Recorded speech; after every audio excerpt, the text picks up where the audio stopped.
baseado em fatos surreais.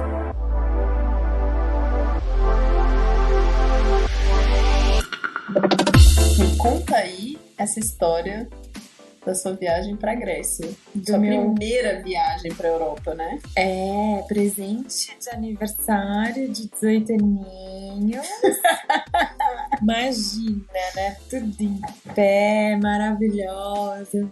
Passado, eu tinha acabado de entrar na faculdade. Achava que o mundo era meu, né? E aí fui com a minha família, com a minha irmã.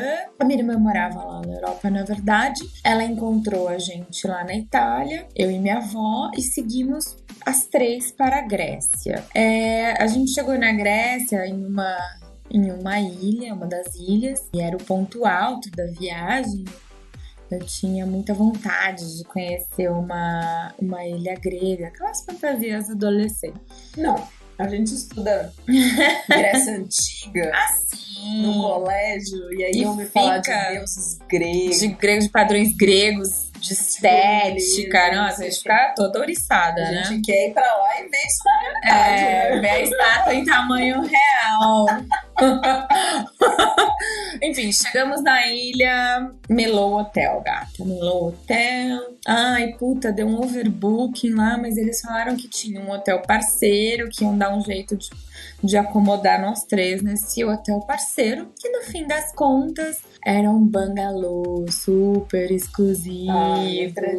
Pé na areia, quer dizer, pé na areia não, né? Que são pedregulhozinhos, né? Aquele mar transparente à nossa frente, enfim. Não, o que era pra ser ruim ficou maravilhoso. Né? A gente ainda fez uma cara de contrariada. Ah, tá bom, aqui, beleza. Ok, comemoramos a valer. E era uma praia mais tranquila, não tinha aquele fuzuê. Mykonos, gente dançando no queijo, show do David Guetta, não tinha nada disso. Mas era linda a praia. E era uma praia, né, onde, obviamente, como em todos os lugares na Europa, a mulherada libera pechuga geral, assim, topless. E eu ali achava que eu precisava fazer, né, aquilo, porque, eu preciso ver se isso aqui é um ato de liberação do corpo mesmo, né, vamos fazer. Um dia eu tava sozinha, né, não ia ter coragem de fazer na frente da minha avó, nossa. Era um fim de tarde, eu disse que eu ia dar uma caminhada, fui sozinha e desamarrei o biquíni, fiquei com ele na mão, assim, na atenção, e comecei a andar e comecei a cruzar com as primeiras pessoas, aquele calafrio. Comecei a reconhecer um rosto, assim, de um cara. Percebi que era um cara muito gato, assim. Ele tava sozinho também, com óculos de sol, com aqueles calção Vilebrequin, que esses franceses, os europeus usam na praia, sabe? Aquela coisa que não é calção de surf, é aquele calção meio pufado, assim, curtinho. Ah, sei. Mas tava delícia, tava todo dourado de verão europeu, assim. Eu falei, meu Deus. E aí eu comecei a ficar de farol aceso, gata. E me deu um desespero. Eu comecei a colocar o biquíni correndo assim e caí nos pedregulhos. E ele olhou, falou, nossa, começou a falar inglês, né? Achando, sei lá, que eu não era de lá, mas aí eu percebi que ele também não era, né? Porque não falava grego. E falou uma língua possível de se comunicar com alguém. Acho que nesse momento ele podia falar grego, japonês, ele podia falar até uma língua indígena. Tava muito afobada. E aí eu falei, não, tá tudo bem. Aí o que aconteceu? E aí eu comecei a ter um ataque de riso, enfim. Aí a gente começou a conversar e começamos a caminhar junto. E ele era um cara muito legal, com uma visão de mundo incrível. A gente compartilhava das mesmas ideias políticas. Ele parecia ser um cara muito pé no chão. E aí eu perguntei por que ele estava fazendo aquela viagem e ele disse que ele ficou meio sem graça de me dizer, mas acabou confessando que ele estava usando a herança que a mãe dele deixou, ou pelo menos parte da herança, né? E que foi um pedido dela antes de morrer, o que tinha acontecido acontecido recentemente, que ele fizesse a viagem mais longa da vida dele pelo mundo inteiro. Assim. Gente, mas quais são as chances? Assim, parece roteiro de filme, né? Hollywood. Estava na Grécia, fazendo topless, caí, me ralei. Fui socorrida por um europeu riquíssimo que então, ele era, no caso, ele era suíço. E desculpa, né, as pessoas vão me julgar, mas eu sempre achei que suíço era um povo meio aguado, assim. Mas esse aí era de uma simpatia e de um calor humano, né? E presente de 18 anos. A gente viu, lógico, né? A gente viu o pôr do sol junto, aí deu aquela enfeitiçada na coisa toda. E aí a gente combinou, ele me chamou pra jantar. Disse pra eu encontrá-lo no pier, ali próximo à praia onde a gente tava. Falei, beleza, vai me levar pra algum restaurante de frutos do mar. Aí cheguei no pier, minha filha, ele me acompanhou até o iate dele. Nossa, chegou lá, tava marinheiro, marinheira, capitão, todo mundo pronto pra me receber. O pai dele estavam lá, um senhor muito simpático, né? Já viveu tudo que você possa imaginar. Comeu frutos do mar, tudo muito fresco, polvo grelhado, enfim. E ficamos conversando a noite inteira e aí a gente, lógico, a gente se pegou no fim do jantar e a gente tava completamente enfeitiçado um pelo outro. E a gente se pegou? Não. 18 anos, né? Assim. 18 anos, aquele monte de frutos do mar na barriga, não tava na situação mais confortável também. E aí eu falei, hoje não, Márcio. Eu tô rindo porque eu tenho uma história pra contar de frutos do mar e digestão. Sexo, não? Enfim, a gente tem que estar em condições ideais de temperatura e pressão, não é mesmo? Pra coisa rolar bem. E aí, ele sabia que no dia seguinte eu iria pra Itália, né? E ele, não, você vai ficar lá. E eu falei que eu ia pra cá. Né? E ele falou, não, eu vou te encontrar lá. Eu falei, não botei muito café. Menina, cheguei lá na Itália, fui dar uma volta. A hora que eu voltei pro hotel, acessei meu e-mail, né? Naquela época a gente não tinha essas facilidades de mensagens instantâneas, de WhatsApp, Facebook que a gente tem hoje. E aí tinha um e-mail dele dizendo que tipo, eles não tinham nenhum plano fixo, que eles desviaram a rota do iate lá pra Capri, então foi mágico, mas eu ainda com aquela coisa, fiquei me segurando, não dei pra ele, fui dar só no último dia, né? Ele conheceu a minha família, mágico. E aí ele... Quase Cinderela, só que em vez de sapatinho foi o biquíni, né? Foi... Quase perdi. Nossa senhora, eu tava subindo pelas paredes já. E aí foi maravilhoso. Nossa senhora, a gente transou no tal do iate. Eu falei, não, tem que ser aqui, né? Na proa. A luz das estrelas. Ó, tô Emanuele também. E aí, foi maravilhoso. O cara não tinha nada daquele pré-julgamento que eu fiz de suíço, sabe? O balanço do mar não prejudicou, não? Nossa, ajudou. O cara se lambuzou inteiro, se jogou, sem dó, sem medo de ser feliz. Voltei pro Brasil fazer minha faculdade. Imagina, né, que eu ia abrir mão da minha formação por uma aventura aí qualquer. E nunca tive vontade, nunca tive vontade, não, mentira. Nunca tive coragem de atender aos pedidos dele para que eu fosse visitá-lo na Europa. Ele mesmo falou de vir pro Brasil, eu meio que dei uma surtada, desconversei. Mas acontece que depois de 6 anos desse verão maravilhoso, eu acabei indo pra Berlim. Eu tive uma viagem do trabalho, a gente se comunicava ainda, e ele decidiu me encontrar.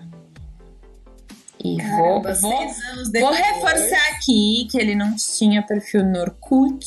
E na época, assim, o Facebook não era tão em voga.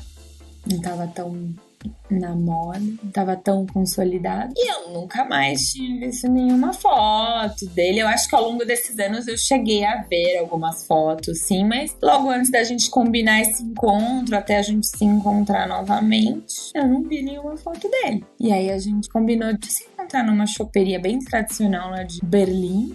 E aí ele disse que estaria... Seu coração antes desse momento, assim, porque vocês tiveram um período mágico, nossa, eu não sabia o que pensar, eu tava enlouquecendo, eu tava com muito medo de não ser tão bacana como foi durante as férias, né? Medo da realidade, né?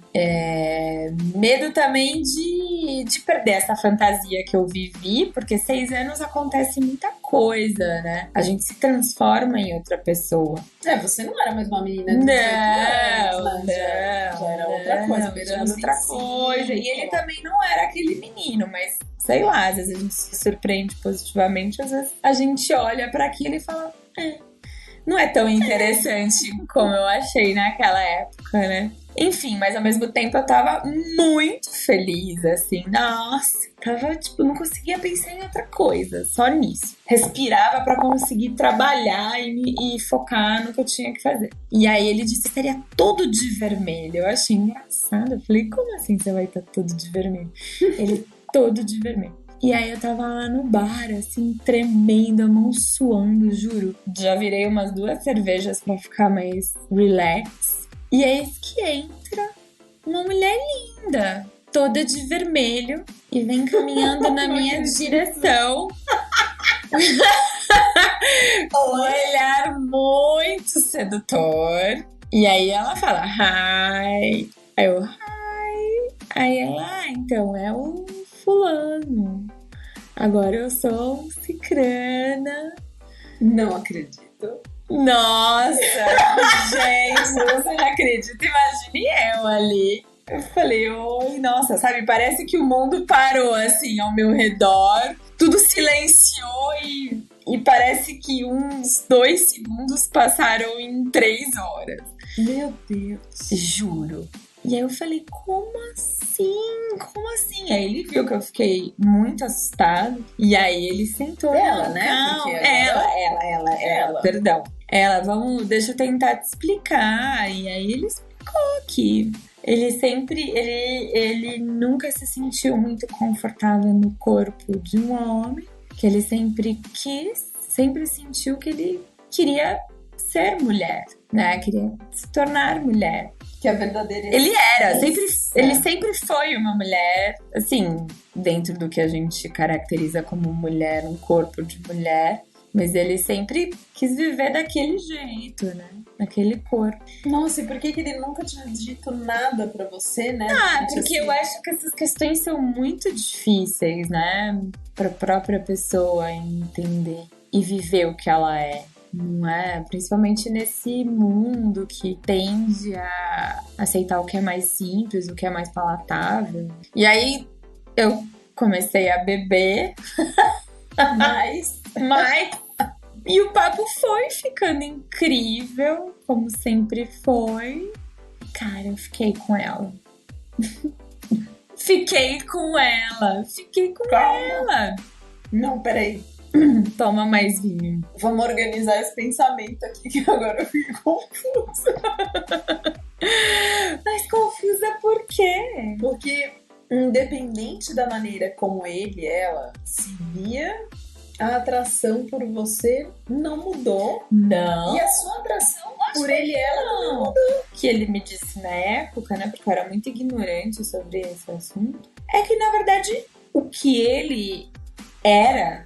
corpo, a forma que ele estava dando o corpo dele, o que ele performava como vestuário, nada tinha a ver com a preferência sexual dele. Ele continuava aquela experiência que ele teve comigo, não deixou de ser válida, não deixou de ser incrível para ele em nenhum momento, como ela ainda tinha vontade de repetir. Cara, incrível. Surreal. Foi surreal. Essa vai ser difícil de bater. Em termos de surrealidade. É nada, gente. É mais simples do que a gente imagina. É só se desprender de preconceitos. É a gente que complica, né? Uhum.